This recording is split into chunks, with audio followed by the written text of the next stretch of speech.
उसने खाली सुंदर बोला था और उस चीज को इंस्टिगेट किया इसने। इसके भाईचारा वाले जो भाई है, उसने बोला, उस अरमान ने जब उससे पूछा कि तू होता तो तू क्या करता, वो बोला मैं तो रेपड़ मारता था। उस चीज के बाद ही अरमान ने हाथ छोड़ा। हाँ, बीच से जब वो विशाल को जब ट्रॉल कर रहा था वो कच्चा बादाम पे, उसके बाद से मैंने थोड़ा देखा है। सबसे रियल मुझे नेजी लग रहा है। Hello guys, welcome to tello reporter. जिस तरह से रियलिटी शो की दुनिया में धमाल मचा हुआ है, ओटीटी का सीजन चल रहा है थर्ड, और ऐसे में यहाँ पर अब वाइल्ड कार्ड के बारे में काफी सारी चर्चा होने लगी है। उसके लिए हम एक बड़ी अपडेट आपके सामने लेकर आए हैं। वेलकम अदनान शेख जी, आपका बहुत बहुत स्वागत है। ये है हमारे thank you. Big boss OTT third season के वाइल्ड कार्ड ऑफिशियल एंट्री। कैसा लग रहा है, कैसी फीलिंग है?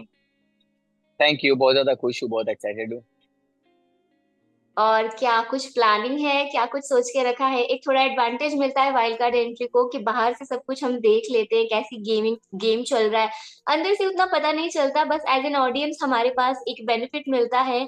तो क्या कुछ स्टडी किया है आपने? आपने कोई एपिसोड देखा है या शुरुआत से आप फॉलो कर रहे हैं? शुरुआत से उतना नहीं देखा, पर हाँ, बीच से जब वो विशाल को जब ट्रॉल कर रहा था वो कच्चा बादाम पे, उसके बाद से मैंने थोड़ा देखा है। और हाँ, बेनिफिट्स तो है, नो डाउट। और मैं प्रिपेयर्ड नहीं हूँ कोई चीज़ को लेके। मैं बस जो हूँ वो मैं रहूंगा, और वही लोगों को भी पसंद आऊंगा, मुझे ऐसा लगता है। ओके। रिसेंट में एक बहुत ही ज्यादा कंट्रोवर्सी चल रही है, अमान अरमान मलिक वर्सेस विशाल पांडे। इसके बारे में क्या कुछ कहना चाहेंगे? किसे सपोर्ट कर रहे हैं आप? आपको क्या लगता है कौन विशाल। सही है? विशाल विशाल। सही है। विशाल। ऐसा क्यों लगता है आपको कि विशाल सही है? उसने खाली सुंदर बोला था और उस चीज को इंस्टिगेट किया इसने। इसके भाईचारा वाले जो भाई है, उसने बोला, उस अरमान ने जब उससे पूछा कि तू होता तो तू क्या करता, वो बोला मैं तो रेपड़ मारता था। उस चीज के बाद ही अरमान ने हाथ छोड़ा। अगर सच्ची में भाई मानता था तो उसको साइड में लेके आके समझा सकता था, जब तक वो एकदम काम डाउन ना हो। तो एग्जैक्टली। ये या चीजें तब ज्यादा वर्स्ट हुई। यस। जैसे कि बिग बॉस के घर में एक बहुत अहम रूल है हिंसा। वायलेंस करना अब बिल्कुल भी अलाउ नहीं है, ये कॉन्ट्रैक्ट में भी मेंशन किया जाता है। लेकिन अक्सर ऐसा देखा गया है, जैसे कि लास्ट बिग बॉस के 17 सीजन में अभिषेक कुमार को वापस बुलाया गया जब उन्होंने समर्थ को थप्पड़ मारा था। तो जब विशाल को अरमान ने थप्पड़ मारा तो काफी सारे लोगों ने इस चीज पर डिमांड किया कि ये चीज नहीं है टॉलरेबल। लेकिन बिग बॉस हम्म। ने 3 कंटेस्टेंट को बुलाया कन्फेशन रूम में, कि घर की लड़कियों से हम्म। पूछा, फिर एक किसको रेयर हम्म। केस का नाम देके उन्हें छोड़ दिया। आपको क्या लगता है, क्या आगे जाके बाकी कंटेस्टेंट्स जो दूसरे सीजन में आएंगे वो शायद एक बहुत ही डाउट लेकर आए कि हो सकता है इस रूल को तोड़ मरोड़ दिया जाता है बिग बॉस के द्वारा खुद ही? हम्म। हाँ, बट ऑब्वियसली लोग सोचेंगे, क्योंकि मेरे हिसाब से एविक नहीं किए तो आगे लोग सोचेंगे। क्योंकि ये लास्ट टाइम जो हुआ था वो हाथ वैसा लगा भी नहीं था, मतलब समर्थ को जो अभिषेक ने मारा था वो खाली टच हुआ था, मतलब वो दिख के भी आया था, और ये प्रॉपर दिख के आया कि बहुत गंदा फटका पड़ा है। तो ये बहुत, इसके ऊपर तो मेरे हिसाब से एविक्शन तो करना चाहिए था। अब तक आप जितने भी एपिसोड्स देख रहे हो, आपको सबसे ज्यादा रियल कंटेस्टेंट कौन लग रहा है और सबसे फेक कंटेस्टेंट कौन है? सबसे रियल मुझे नेजी लग रहा है। नेजी। आपकी और सबसे पर्सनल फेक, फेवरेट कौन है? पर्सनल फेवरेट ऐसा कोई है नहीं यार, सभी अच्छा कर रहे हैं। मेरे से बहुत सारे दोस्त लोग हैं, मैं सबका नाम, अभी एक का भी नाम ले तो बाकी को लगेगा। मगर हाँ, विशाल और सना सुल्तान और नेजी, यही तीन का नाम लूंगा मैं तो। ओके। जैसा कि आपने बोला कि काफी लोग घर के अंदर जो मौजूद है वो आपके अच्छे दोस्त हैं, और बिग बॉस हम्म। ओटीटी के थर्ड सीजन में टास्क भी हो रहे हैं, नॉमिनेशंस हो रहे हैं। तो कभी ऐसा होगा कि आपका कोई मनचाहा पसंदीदा कंटेस्टेंट जो आपके अगेंस्ट खेल रहा है, तब आप क्या करेंगे? आपकी गेम प्लानिंग कैसी है? आप फ्रंट फुट पे खेलने वाले हो या फिर डिप्लोमेटिक होने वाले हो? आपको दोस्ती बनानी है या फिर आपको मतलब शेर की तरह दहाड़ मार के आना है शो के अंदर? देख, मैं गेम खेलने जा रहा हूँ। दोस्ती वोस्ती तो ठीक है, वो तो होती रहेगी, बाहर भी आके कंटिन्यू कर सकते हैं। जब यस। गेम खेल रहे तब तो गेम ही खेल रहे हैं। पर हाँ, कभी अपफ्रंट होके खेलना, पर कभी कभी पीछे से भी खेलना पड़ता है। तो देखूंगा, डिपेंड्स ऑन सिचुएशन, उसी के हिसाब से मैं प्लान आउट करूंगा चीजें। पर हाँ, मोस्टली तो मैं फ्रंट फुट पे खड़े होके खेलने की कोशिश करूंगा।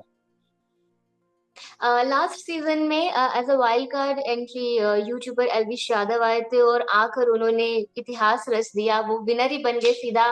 तो आपको कितना ट्रस्ट है, कितना कॉन्फिडेंस है कि इस बार वो चीज आप रिपीट कर पाओ? है मुझे, क्योंकि मुझे पता है मेरी पर्सनैलिटी क्या है और अंदर जितने भी लोग हैं, मुझे लग रहा है कि वो सबसे तो काफी बेटर मैं दिख के आऊंगा जो हिसाब से मैं हूँ। देखते आई हैं, होप गोइंग विद द ऐसा फ्लो। ही। या गो विद द फ्लो।